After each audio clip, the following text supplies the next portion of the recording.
అంగన్వాడీ వర్కర్లు తమ సమస్యలను పరిష్కరించాలని శాంతియుతంగా గత 23 రోజుల నుంచి ఆందోళన చేస్తున్నారు.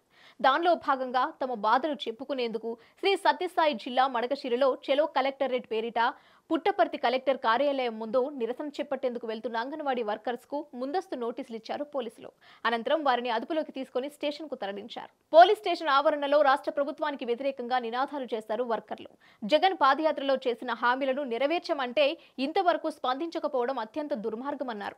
సమాన పనికి సమాన వేతనంగా 26,000 జీతం, గ్రాట్యుటీ పనులు డిమాండ్లు నెరవేర్చకపోగా రాష్ట్ర ప్రభుత్వం మా అంగన్వాడీ వర్కర్స్ ను కక్ష కట్టి వేధిస్తూ ఉండటం అన్యాయమని మండిపడ్డారు. అంతేకాకుండా ఇలా పోలీసులను పురమాయించడం సిగ్గుచేటని ప్రభుత్వ పనితీరుపై స్టేషన్ ముందు బైఠాయించి నిరసన తెలియజేశారు అంగన్వాడీ వర్కర్స్ యూనియన్ జిల్లా ప్రధాన కార్యదర్శి శ్రీదేవి. చెప్తున్న విషయాలు ఈ రోజు రేపు మనం 3వ తేదీ జిల్లా కలెక్టర్ గారికి వినయంగా విధేతంగా మనం మా సమస్యలు 12వ తేదీ నుంచి సమ్మెలో ఉన్నాం సార్.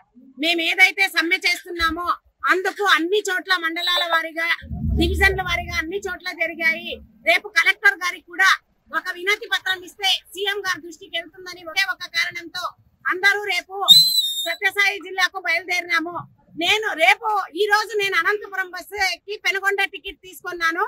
నన్ను చీప్ లేటి చౌటుపల్లి అవుతూనే దింపేస్తున్నారు. ప్యాసింజర్లు అందరూ నన్ను అంటున్నారు, ఏమ్మా మీ నుంచి మేమందరూ ఆపాలని. తీసుకొని వచ్చే వాళ్ళు SIR నోటీస్ అక్కడికే తీసుకురావాలి, లేదా ఇంటి దగ్గర అయినా ఇవ్వాలి. అలా కాకోకుండా నన్ను అక్కడ దింపి మళ్ళీ మహిళా పోలీస్ తో నోటీసులు తెప్పించి అక్కడ ఇచ్చి అక్కడ నుంచి మళ్ళీ జీప్ లో పిలుచుకొని రావడం జరిగింది. మేమేం తప్పు చేస్తున్నామని ఈ రోజు మమ్మల్ని స్టేషన్ కి తీసుకురావాల్సి వచ్చిందా పోలీసు?